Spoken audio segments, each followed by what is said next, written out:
Ooh, yeah. Meal one going down. Okay, party people. So today is my high day. So I have my high days on my push days and my glute days. So just 2 days a week. I also, I guess you would say, have a high day on a Monday post legs because I have my off-plan meal. The reason that this is a high day not in a deficit is simply just because my body weight is maintaining at my original macros calories of 3,200 training days and 2,700-ish rest days. So these high days are actually almost at 3,400 calories. So that's 223 protein, 60 fat, 492 carb. So you see meal one. Meal one is 1 egg, 200 egg whites, 100 veg, 150 sweet potato, and 100 berries. And meal two is about to go down, which is my pre-workout meal. I am going to be having one of these, which I have with my pre-workout meal every day anyway. So one glycotank, so a GDA, and one turbo digest. So both from Engineered, both from 365 Nutrition TPWH10. So this meal that is about to go down is 110 raw weight chicken, 130 raw weight rice, 100 blueberries, and 15 dark chocolate. Getting ready for a big push session. Let's go. The big reveal. Also, how cool is this jug? Nat got it from Sainsbury's. Oh, baby. She's a big boy. What are you saying, Ron? Like it? Yeah. 111.6, so it's kind of gone up again the last 2 days, so I'm expecting a big shift now this week, but we're going to have to wait and see what happens. I'm not going to speak through my whole shebang for pre-workout and intra. You've seen me speak about this many a time, but pre-workout and intra will still be the same, so creatine, glutamine, and 25 grams of carb. Ooh.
I forgot to video.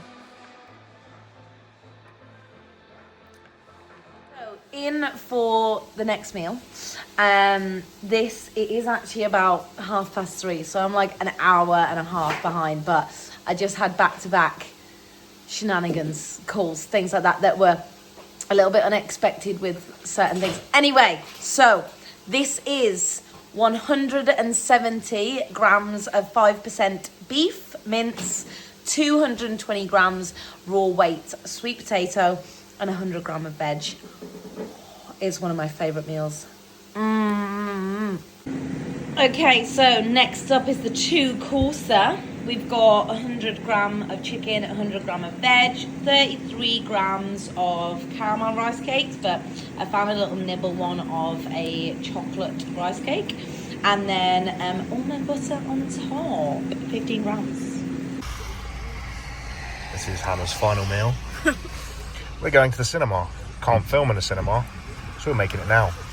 It's 75 gram total of 50% oats, 50% rice flour, 30 grams of egg white powder, 10 grams of dark chocolate, 10 grams of almond butter, 100 grams of fruit, 15 grams of dates. Okay, back at the desk. I wanted to sit down, have a bit of a raw talk, you know, about post-show so far, and my thoughts and feels, and probably my own insecurities that I am most definitely working on. And I'm so grateful for Nat being kind of in my corner in this aspect, because I know that this is the right thing for me, but I also a lot of the time can worry or get concerned about other people's perceptions on the right route for me, because realistically I bodybuild the wrong way, or I should probably say, like, I off-season the wrong way to most people. Most people, especially now, are really honed in on, or they really like to keep their clients and themselves like quite lean year round. Now, I'm not saying that that's a bad approach at all. I think especially for athletes that struggle to get lean, putting on excess body fat can, of course, impact your insulin sensitivity, but also it just makes your diet phases, your prep, even harder. The fact is, I can get lean. Getting lean is not a struggle for me. I say not a struggle. That's probably kind of whitewashing over the fact I still have to like work hard within a prep. I'm not saying, oh, it's easy, but if anything, I thrive in that environment and I'm happy throughout it. And like, you put me on anything, my body still responds. And the thing is, I am now 12 weeks, maybe a little bit more post-show. And this morning I weighed in at just over 70 kilo. So that is around 12 kilos up. Now, for a lot of people, that is way too fast, like way too much weight gain. But how I feel, I mean, you can probably tell within myself, right? But how I feel is just incredible. And the thing with myself, you know, being natural, and I think this is important for a lot of people to sometimes click into or just kind of think about at times, being natural doesn't actually equal a level playing field. A lot of people, they say, I'm going to stay natural because it's a level playing field, right? It's not. Like, when you look at people's, I'm not just going to say about genetic structure, but like people's blood work, so, you know, testosterone levels, etc., their ability to maybe stay in certain like levels of body fat percentage, that's gonna work better for them when they're looking at their blood work, and maybe they're as healthy as possible for them at being X body fat percentage. Now, for myself, with my like low testosterone, low like all overall hormonal health, even though I've worked so hard on that, really focusing on the 1% to make that better, my hormones don't actually help me build muscle. So, you know, I am always of the mindset that I want to continue learning. And within learning, sometimes you have to try things that maybe you haven't attempted before, okay? But before I even dive into that aspect of it, the reason why I off-season the way that I do, so to put it like briefly, like gain more body fat than maybe more people do, is simply because I want to just get as strong as possible. Now, even at this body weight, even eating this amount of food, and this isn't down to like, oh, I'm just being brain hungry. My insulin sensitivity is still so good. It's still so there. Like I notice a massive difference. Even if I wait half hour longer for a meal, even if I'm a little longer within my training sessions, my insulin sensitivity levels are still in such a good place. I of course could like back that up by doing my blood glucose like readings, but at the same time, I don't feel that I need to like keep track of that when my performance is great. Like I'm still really improving, progressing in like all my sessions. That being said as well, a little brief update. I hope you're keeping along here. Sorry, this is not scripted or anything. I guess I'm just bouncing and my brain is going a little bit wild today. I'm just on a little bit of a high of life, okay? But I'm currently taking a little bit of a deload. And again, I guess this is where it does tie in because I'm talking about doing things maybe not the right way. I've only been running my block for 6 weeks. And before that break, I was only running my block for 6 weeks. So, you know, a lot of people, they want to run their training blocks for maybe like 8 to 10 weeks before taking time off the gym. Now, with the programming and the setup that I've got in place, a lot of people would say, okay, so if you're having to pull back every 6 weeks, like maybe change your programming. I don't want to. And the reason being is honestly, every aspect that I'm touching, like how the frequency and how I'm able to like still send my sessions, I am loving it. And I really think that loving it gets lost a lot within bodybuilding because that is longevity. I've actually realized that the next time I step on stage, I'm going to be competing for 10 years. I don't actually know of many female natural athletes that can say that. And again, I don't see myself stopping for another 10 years. I genuinely just feel like I'm still scratching the surface. So if I'm doing it this way, and maybe it's like not the way that most people believe it's the correct way, I personally think work and the duration of that work is going to overtake everything else. So I think that's sometimes important to remember when you are looking at your programming, etc. The other thing to like consider when I am actually, yes, taking a little bit of a break, I'm actually only taking 2 days off because I have my rest day Sunday. So then I have Monday, Tuesday off, and then my normal rest day on a Wednesday. So I'll be back to the gym Thursday. So yeah, I'm having a rest maybe every 6 weeks, but it's going to be just 2 sessions. And how my training is actually programmed, those 2 sessions are my legs and my upper. So my rest of my sessions, my Thursday, Friday, Saturday, that is my glutes and ham, my actual push, and then my pull and glutes. And those 3 sessions are kind of my priority anyway. My quads, like I touch them once a week. And realistically, like I still want an even better quad sweep, of course. There's always like more to get in every aspect, but it's not a high priority. So I'm okay with kind of missing that session, especially with the progress that I have managed to make, again, within these 5-6 week blocks. I started, this off season, for example, if I take my Cybex pivot press, I started it at, I think, 4 plates a side, and the heaviest I'd ever touched was 5, and that wasn't even for a set. That was like a touch. And, week on week, I'm adding weight and reps and keeping my execution there. And when I say keeping it, I'm being honest here. I'm very honest with myself. I sit there after my training session and I go through my form clips and I actually make sure that, okay, was that rep actually mine? Do I even count that last rep? Was it hitting depth? Was it controlled all the way? Because anyone can start like swinging plates, okay? But was I actually utilizing the muscle with the intention to be able to actually progress and say that that set was my set?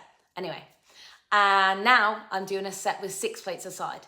So being able to pretty much say that within this 12 weeks, I've added 2 plates aside. Yes, of course I've gained body fat. So it's not like, oh, I've gained all this muscle. No, like I'm not silly, you know. But at the same time, there is going to be tissue being built there because I feel it. I'm very, like, I was standing in front of the mirror. Probably a bit too much info, but whatever. I was standing in front of the mirror, like naked, and I was like, turns aside. I was like, Nat, my ass has never looked like this relaxed. I'm seeing it relaxed. I'm seeing it posed. And again, talking about, I guess, body fat distribution, as I mentioned earlier, my body fat does not go onto my ass. Let me tell you now. I actually still had glute lines till a couple of weeks ago. I'm typical white girl. All my body fat goes onto my midsection.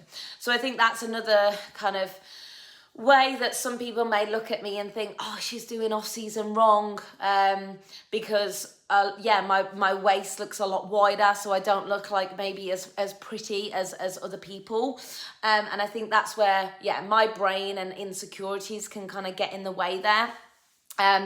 But I'm really, really happy with where we are currently at. Obviously, as I mentioned at the start of this video, and how I want to just tie that all in with where I'm at right now. So I spoke through what my macros, calories are for my normal training days, my normal rest days, and then my high days. So within these high days and their high days and not being in a deficit, a lot of people may be quite confused by that. And this is where I want to try something I've never done before. So all my baseline food, like I don't ever miss my baseline food. Okay, you may see me eat like brownies or off plan or whatever. My baseline food is always priority, and that is always at the exact same times every single day. If you are eating off plan, etc., and you're not adhering to the rest of your plan, then that's an issue, in my opinion. But anyway, of course, it just decided to die as I was going into that. But yeah, I wanted to touch on why I will be doing these high days while not in a deficit. Within a deficit, it is obviously utilized to, once you've maybe depleted, to then resensitize, over deliver, consolidate, that kind of pathway. But when you're doing high days already in a surplus, I'm basically wanting to run an energy redistribution. So it's not deficit refeeding cycling. It's like the distinction of that, it does actually matter, because I'm not trying to restore anything. I'm actually just trying to bias adaptation, while already in this growth phase. So focusing my energy or my food around those 2 sessions, my glute and ham and my push days, I'm basically through looking at a few studies, okay? They are peer reviewed, of course, and also just looking at other approaches that other coaches have done. I want to try this because my glutes and hamstrings and my upper body, I have been working towards now for pretty much 15 years. And it is something that is still lacking. So if that is the case, yes, I can still rinse and repeat, but why not try something that you've never done before if you want to achieve something that you've never achieved? So I'm putting that more energy around these places to kind of provide a local insulin sensitivity in the trained tissue, for one. And then the other thing, something called glycogen cell swelling, or glycogen-driven cell swelling. Why was that so hard to say? I do know what I'm talking about, I promise. Because at the end of the day, basically just trying to drive like muscle protein synthesis to those specific muscles. So I've only started doing that the last 2 weeks off off the back of doing my push session Thursday just gone, I can most definitely say that I felt full as a fucking house. So that was quite exciting. But obviously the push day is like the second high day as well. So that does make quite a bit of sense. And then obviously the days to follow. So my Saturday is just normal food. And then Sunday is rest day, which is a little bit lower. And then Mondays are my leg days, where a lot of people would say that they would put a lot of food, calories, carbohydrates around their leg days, because they are, let's be honest, the most exhausting. They take the most energy. They use the most energy. I entirely agree. I finish my leg sessions and I feel absolutely in the bin, in a hole. But again, my actual off-plan meal I have on a Monday. That's almost to like restore that. So I don't need it going into my session, but it's just to kind of restore and recover from that session. So that's how my week is laid out. I hope that I've explained that well. I've hoped that I've explained that okay, in a way that makes sense, even though it was a little bit here, there and everywhere. But I'm really loving, trialing and doing this different approach in my training and nutrition. And I really feel that I'm seeing some pretty cool results off the back of it, especially as a natural athlete, where we are told constantly, all over Instagram, all over by the educational forums, platforms, natural bodybuilding, you can only grow X amount per year. And I want to be someone that completely debunks that. I want to be someone I step on stage every single year and I've gained stage tissue, like in kilos. And I want to just consistently keep doing that. I may not have the genetic advantages that a lot of other people may have within the natural industry, within natural bodybuilding, within bodybuilding, full stop. But what I know for a fact will never come into my mind. I will never be outworked, right? And that proves within my year-on-year kind of work, not even that, my day-to-day work. So start thinking about what you can do within those day-to-days to really make that difference. So that every single time, not even every time you're getting back on stage, but every single time you come back around to being able to reflect on your journey, you can be like, I did absolutely everything within my power. So I'm loving sharing this as well. And I hope you guys are too. We, of course, are getting ready for Nat's season now. Handing over the baton. We did actually really want to touch on how easy it has been to swap places, basically. And what I mean by that is, I've come out of prep, we had a couple of months, and I'm in off season, and now we're swapping over, and Nat is now in prep, and I'm in off season. And something that we keep seeing, that we discussed in length the other day, is when people say that they need to flick the switch on those seasons. Like they have to get into a prep, or even settle into an off season. Like that's not the case. It doesn't need to be the case. I have never felt that I've had to get into the swing of a prep or get into the swing of an off season, because every single week and day, they really do matter. So make sure you're not wasting time trying to settle into a phase. Every day is the same. You're just eating more or you're eating less. So focus on that instead. But I'll leave it here. Thank you for watching. I'm really excited to be able to obviously keep showing more about Nat's prep as well. We have a lot lined up for this year. It's going to be really exciting, and I'm just so proud of him already. I got so emotional the other day even thinking about it, but anyway, for another day. If you did enjoy this, please like, share, comment, subscribe. I am going to say that simply because the views have been so great, and even the messages that we've received off the back of these. So I just want to say thank you for that. But at the same time, like, the subscribers and stuff is not going up. So it really does help. You know, I want to make sure that we can get Nat in the limelight as much as possible, because he deserves that. I have never known anyone work harder than that man, and he just seems to completely get pushed to the side, and I want him to be seen. It's not his priority, but that boy deserves it. But I'll leave it here. Thank you again for watching, and if there's anything that you want to see soon, please drop it down below. Our next video is actually me doing Nat's full day of eating. So I can't wait for that. Enjoy.